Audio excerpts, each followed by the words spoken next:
Welcome to Hood Champion Boxing and Sports. In boxing, you find a way to win or you find a way to lose. Shakur Stevenson and Isaac Pitbull Cruz have been mandated to fight each other by the WBC. The thing is, when it comes to these mandatory fights or these mandated fights by sanctioned bodies, they don't always happen. And even I had to try to understand, why not, or what can these fighters do in certain instances where they don't want to fight each other, or one fighter in particular, their team doesn't want to put their fighter in there with the other opponent.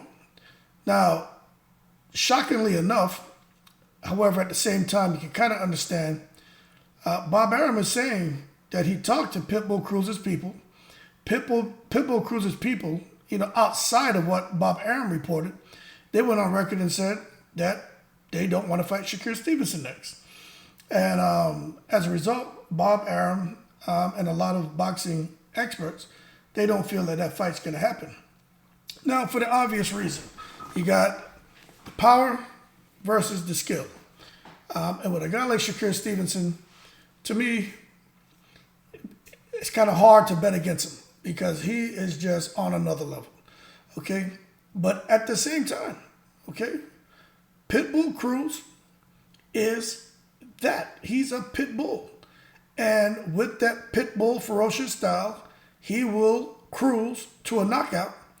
And for the most part, if he catches these guys slipping, they're out of there within 4. No problem. So Pitbull Cruz getting in there with Shakur Stevenson, I think those first 4 rounds are interesting rounds. Do I think Pitbull Cruz gets in there and knocks Stevenson out? Nah, man, I'm not going to say that, okay? I don't have a problem going against the grain when I watch boxing. I've watched Pitbull Cruz, and I saw what he did to Gamboa. But we got to understand, right? This is where I think lines get a little blurry. The Gamboa that Pitbull Cruz fought, that is not the Gamboa who was fighting, 10, 15 years ago. Gamboa's old now, man. The man's in his 40s. He's just a gatekeeper. People are using Gamboa for his name, and he's still fighting for the paychecks, okay? And it's sad to see a guy hanging on like that because, and you've seen it. You're seeing it right now with a lot of fighters. But remember, there was a huge lull in activity from Gamboa. Him leaving a promoter, getting with 50 cents, then leaving 50 cents, bouncing around. He lost a lot of good years. And then, when he came back, some of the fights, you still see glimpses of the old Gamboa. But we can't go off of Pitbull Cruz's performance against Gamboa and say Pitbull Cruz will beat Shakur Stevenson. Shakur Stevenson is not Pitbull Cruz, okay? So we just got to be real. When you talk about Shakur Stevenson, you're talking about Devin Haney, and I'm going to stop right there. I'm not saying they're better than Tank. I'm not saying they're better than Ryan Garcia. I'm not saying that. But what I'm talking about is the styles of Devin Haney and Shakur Stevenson, the IQs of a Devin Haney and Shakur Stevenson. That's a whole nother level of technical brilliance, okay? So to even think that Shakur Stevenson will get in the ring with Pitbull Cruz, and anything can happen in boxing, but to think that he would get in the ring with Pitbull Cruz and somehow fall victim to the Pitbull Cruz ferociousness and high intensity like Gamboa is offensive to me, to be quite frank. Pitbull Cruz is a monster. He will defeat a lot of fighters from 130 to 140. No doubt about it. He's that good. He's that powerful. He's that intense. But the problem is when you run into a guy like Shakur Stevenson who can move around the ring, who can counter, who can control distance, use his jab. And that jab, see, what's the most important punch in boxing? The jab. Watch Shakur Stevenson, how he throws that jab. He's very smart with that jab. That jab comes out when you least expect it. I was watching Shakur Stevenson in his last fight because I was like, you know what? He seems simple because he's not doing anything super flashy in the ring. But man, he does everything right at the right time. And right when you think a guy is about to close the distance, get him against the ropes, and get shots up, Shakur throws that jab out there. Or he counters you with his lead right hand. Or he counters you with a check hook and rolls out. He just does things. I mean, it's just hard to teach that.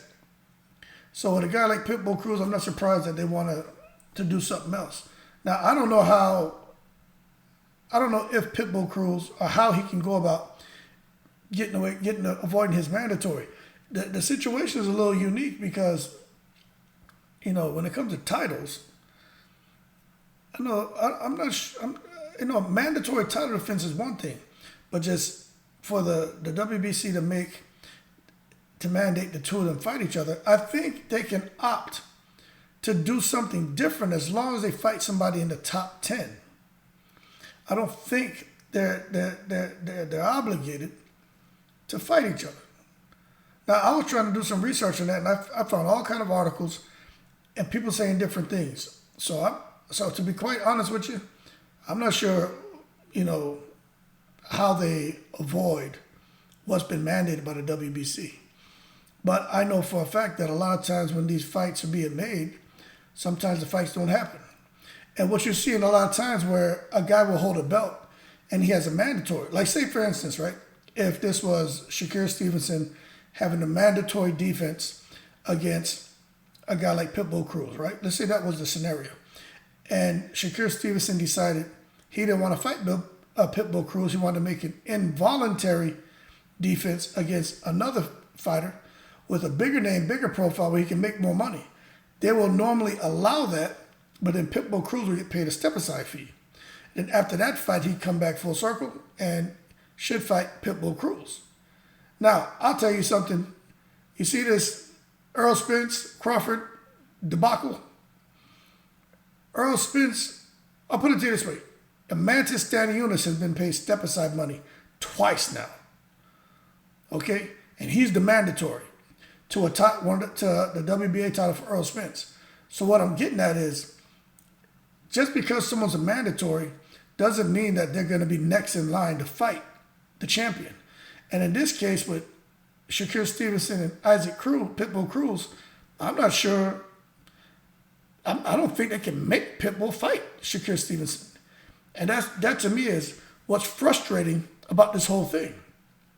Now, Bob Arum is going on and he's saying that his team said, hey, although the WBC ordered the fight, hey man, they don't want to clash with Shakur Stevenson. So Arum's looking for another opponent for Shakur Stevenson. Now, Shakur Stevenson is the number 4 in the WBC.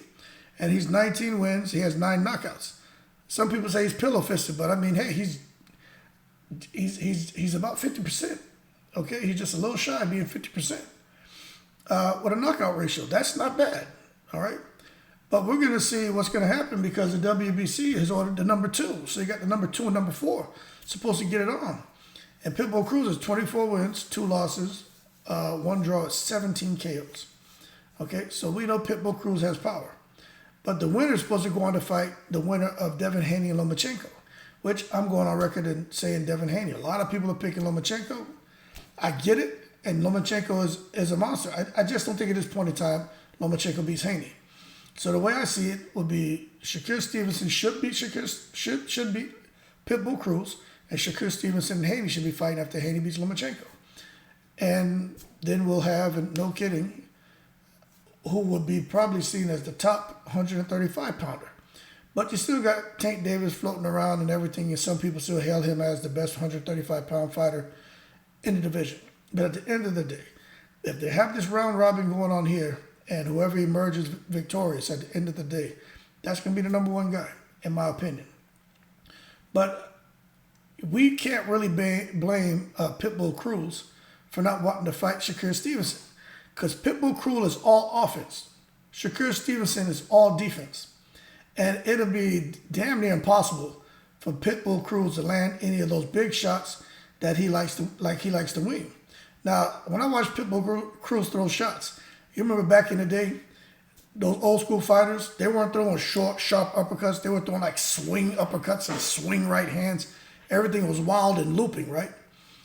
that's one of the things that's unique about Pitbull Cruz. He can throw the short uppercut, the short hook, but he also will throw a wild looping uppercut, a wild looping overhand right, a wild looping hook. But he can condense that and tighten it up into textbook shots as well. Now, the uppercut is just something that's evolved from the hook. And that's why when I watch Pitbull Cruz throw shots, it reminds me of those fighters of old. I'm talking about like the 1900s, man. You come out there with their hands like this looking crazy. That's what Pitbull Cruz reminds me of. But he varies those punches. So when fighters are thinking something's coming short and tight, he comes looping and this kind of looping overhand or looping and under. And it just makes Pitbull Cruz a threat. But I just don't think it's going to be possible for him to land those kind of shots, especially wide looping shots against a guy like Shakur Stevenson. You're going to see those shots coming from a mile away. So when you're looking at right now, and to be quite frank, I don't know why it's continuing to gain steam. It's Pitbull Cruz and Gervonta Davis, the rematch. I just don't see, I don't see how that's the fight to make. We get it. Pitbull Cruz got in there with Tank Davis. It was a competitive matchup. Tank beat him. Tank was injured in that fight. It is what it is. But Tank beat him. Okay? Was it competitive? Yes. Was the fight close? I mean, I don't know. I personally don't think it was that close. Competitive? Yes. It was interesting to see Tank take a couple shots, get on his bike a little bit. But Tank won that fight with one arm. Tank with two hands. I think Tank makes it, it's a more decisive win for him. But at the end of the day, Pitbull Cruz, I think because of the opponents Pitbull Cruz has faced, it almost makes it look like he's gotten that much better since fighting Tank. But you put him in there with Tank, you put him in there with Haney or Stevenson, I think we're going to see just, and I hate to use an adjective like ordinary to describe him. I think we're going, but I'm going to go ahead and say that. I think we'll see just how ordinary he is. Now, his ordinary is better than many boxers' extraordinary. Okay? Put it to you this way. Pitbull Cruz is ordinary, which is how I'm going to categorize him. I still think he's special, but I'm saying he's ordinary when compared to a Shakur or Haney, right? But his ordinary will beat Rolly Romero's extraordinary. Do you understand what I'm saying? Because now we're talking about a different opponent. Rolly Romero, I enjoy watching Rolly. I like Rolly. I think Rolly can fight. I think he has power. But he keeps his chin high in the air. Okay? And Rolly Romero, if he gets touched, because Pitbull Cruz has that kind of power, I think Rolly would have some issues. I think he would struggle a bit if he gets touched like that. But at the end of the day, Pitbull Cruz and his team don't want Shakur because they don't want him to lose because they're trying to get him there with Tank Davis because that's the money fight for them. And that's in 2023. All of their energy and effort is focused on making that fight happen. Will it happen? I don't know. Mayweather, Leonard Ellerbe, they've already gone on record and they said, when it comes to Gervonta Tank Davis, they're all about trying to make that man a billionaire. Put him in with the least amount of risk, make the most money. They're not really worried about legacy. They're worried about currency. And I don't blame them for that. But at the end of the day, at some point, Tank, he's already starting to get some heat because they realize he's not really out there fighting high-level competition, right? But there's also been rumors that the Ellerbe, Mayweather promotions, they're entertaining having a rematch with Pitbull Cruz next year. So, but I personally don't think that happens. I don't think so. But Cruz is very anxious to get in there and fight him. But he's not anxious to get in there and fight Shakur. And you can't blame him. So not many people are going to want to fight Shakur Stevenson. Not many people are going to want to fight Devin Haney. You know, it is what it is. So we'll see what the outcome is going to be. But it's unfortunate because you want to see sanctioning bodies doing like what the WBC did. Forcing the hand of promoters. Forcing the hand of managers. Forcing the hand of advisors, forcing the hand of boxers to get in the ring and give the fans what they want, a real treat in a boxing match with some of the fighters who otherwise probably wouldn't have faced each other. But when it comes to this guy Cruz, I don't know who's gonna fight, but he's looking for somebody else, man. And we know Shakur Stevenson will fight anybody at 135. He's a fantastic fighter, and it is what it is. But I can't see anybody other than the top guys like Haney or Lomachenko. I mean, to be honest with you, when it comes to Shakur Stevenson, I honestly don't see anybody. I'm not even talking about Lomachenko, but I think it'd still be a more competitive fight. But Shakur Stevenson and Haney, and even maybe Lomachenko, those that outside of those two, I just don't see anybody being much of a challenge for Shakur Stevenson. Okay, because there's a certain amount of intelligence required to get in there and cause problems for a guy like Shakur Stevenson. It's going to take some intelligence. It's going to take power. It's going to take awareness. It's going to take heart. It's going to take a mentality of someone who's going to be okay with going out on this shield. Because you can't sit back and let Shakur Stevenson control the real estate. You can't let him get in his rhythm and start pop shotting you, picking you apart, and breaking you down. You just can't do that. You got to get in there and make it a Maidana 1 versus Floyd Mayweather. Throw elbows, headbutt him, whatever you got to do. Fight dirty. Make him uncomfortable. If you don't make Shakur Stevenson uncomfortable, you lose. And it is what it is. So, again, and I'm going to stand on that. I think Devin Haney, even this Lomachenko, I'm not saying Lomachenko beats him. I'm not saying Devin Haney beats Shakur Stevenson. I just think you're going to get a more competitive fight because you got guys who are defensive and offensive minded. And when you have someone who's dual-headed like that, it makes for a very compelling and interesting fight, but it may be more kind of mundane for a casual boxing fan who just wants to see a mashup, crash up, rock'em sock'em robots. That's just not what you're going to get when you get high level, high intelligence, technical boxers in the ring. But as of right now, hey, cool what the WBC is trying to do. Get their, the number 1 through number 5 in the ring to fight each other and almost have like a round robin, re-rack and stack them and see who bubble up to the top to get a shot at the WBC champions. Other sanctioning bodies should follow suit. But at the end of the day, they have these outs for the fighters who don't necessarily want to fight the opponents that's being mandated. And it is what it is.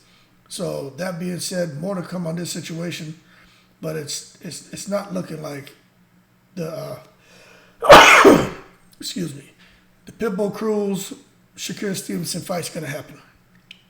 Hopefully they sort things out because I'd like to see that. If not, Rolly Romero keeps calling out Earl Spence. Rolly Romero's calling people ugly. Rolly Romero has a lot to say about a lot of people. Put Rolly Romero in there with Pitbull Cruz. That's the fight I want to see. If Rolly Romero can get through Pitbull Cruz, Rolly Romero deserves all the respect in the world. But I don't think Rolly Romero wants that. He keeps calling out Spence. Not sure why the hell he wants to get in there with Spence, man, But it is what it is. But the fight to make, in my opinion, is Pitbull Cruz and Rolly. Make that fight. That being said, y'all keep cool. I appreciate the support. Like and subscribe. All 7 continents. Appreciate you guys rocking with me. Y'all keep cool and I'm in the breeze.